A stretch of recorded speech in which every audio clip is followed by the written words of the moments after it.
How you doing? My name's Ryan Kohler, CEO of ApplicantPro with today's hiring tip.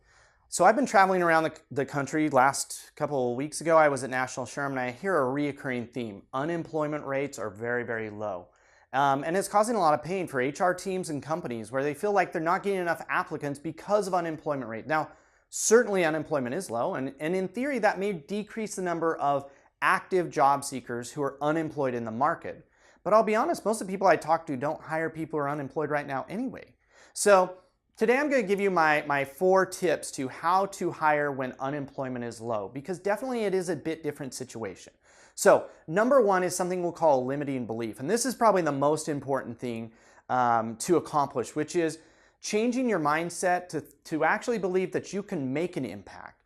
I think that a lot of times when I talk to HR professionals and companies and they're telling me, hey, we're not getting very many qualified applicants, it's because of unemployment, they're using unemployment as a reason for why they can't actually fix it. It's almost like, I don't want to say an excuse, but it is their excuse for not trying.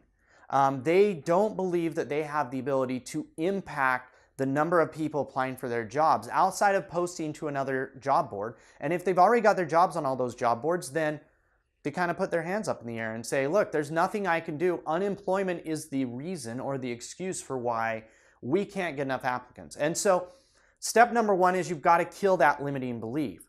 You can't let that limit your ability to make change, because if you don't believe you can make a difference, then why would you try any of the rest of these tips? So that's why it's number 1. You can impact the number of applicants you get, regardless of the market, whether unemployment's high, whether unemployment's low, whether you're the small competitor, whether you have no budget. You have the ability to make a difference. If not, why are you in HR trying to make a difference anyway, right? So that's number 1. Change your limiting belief. You can make a difference. Now I'll tell you what you need to actually do. Number 2 is you need to get to know your target market, and it's possible that your target market is different. Certainly, trying to attract unemployed people is different than attracting the employed group of applicants that are out there when unemployment is low. We're now going to be targeting people who have a job, right? That's different than targeting people who are frantically searching for a job because they're out of work. So you need to get to know your target market. And what I mean by that is you need to know what will drive them to come and apply for a job with you.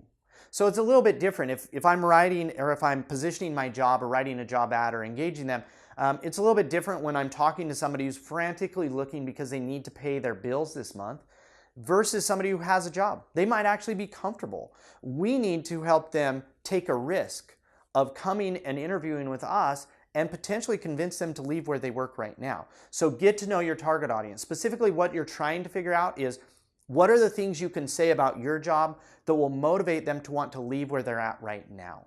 So that's kind of why you want to get to know your target audience. How do you do that? Talk to them.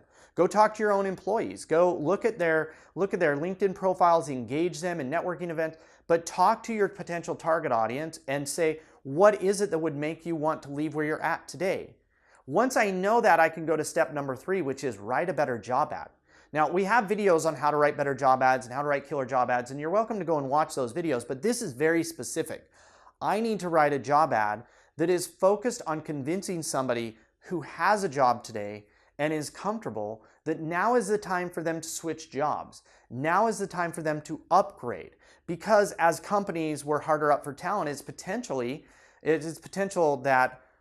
potential that we will be more lenient with some of our requirements. We're going to drop down a rung in who we will accept. That's a great opportunity for somebody who wants to move up, who wants to switch industries, who wants to jump up the ladder, who wants to progress up the field. Maybe they don't have 5 years experience, but maybe they have 3.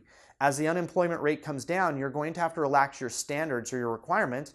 This is, if you put that in the ad and explain it, if you explain or write your ad in a way that says, look, now is the time to jump ship from where you're at and find a better opportunity because we need you, right? So better content, write a better ad. And then the 4th one, and most important, and this really comes down to another one of those limiting beliefs of HR, that the length of the application somehow dictates whether an applicant is qualified. If they're willing to jump through all those hoops, somehow that proves that they're more dedicated or desirous of working for you. Well, when unemployment's low, and those people have tons of other opportunities, it becomes what we'll call an employee's market.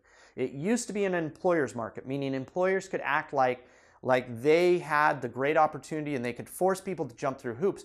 But when it switches to an employee-driven market where employees have lots of opportunities and you don't, you're going to have to make it easier for these people to apply. People who are highly qualified, people who already have a job, people who are comfortable where they're at are not going to be willing to jump through as many hoops as an unemployed job seeker would be just for you to be willing to even look at their resume. I'm not saying that they won't have to fill out the application at some point, but don't ask for a long application at the point of apply, at the point of expressing interest.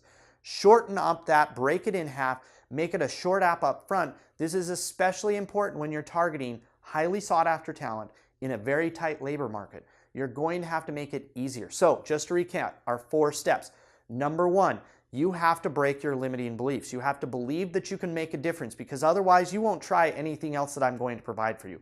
You need to believe that if you make changes, you will get more applicants. I can tell you from experience, we have clients that get 3 or 4 times as many applicants as their competitors.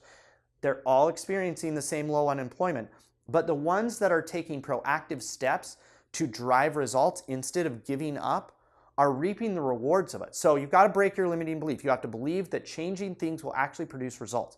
Then we can actually change things. Get to know your target audience. Specifically, what are the drivers or motivators that would make somebody quit their already good job to come work for you? Use that to write a better job ad. That's number 3. Write a job ad that will convince them to quit or to at least start looking even though they might be comfortable. And then finally, number 4, make it easy for those people to express interest, to throw their hat in the ring, to send you a resume. Don't make them jump through so many hoops that it scares them off. Anyway, I hope that you find this video enlightening and helpful. Please leave your comments below. Tell us what things you're struggling with, what things you liked, or what things you didn't like about this video. Please make sure you subscribe to our channel. But other than that, have a great day and good luck hiring.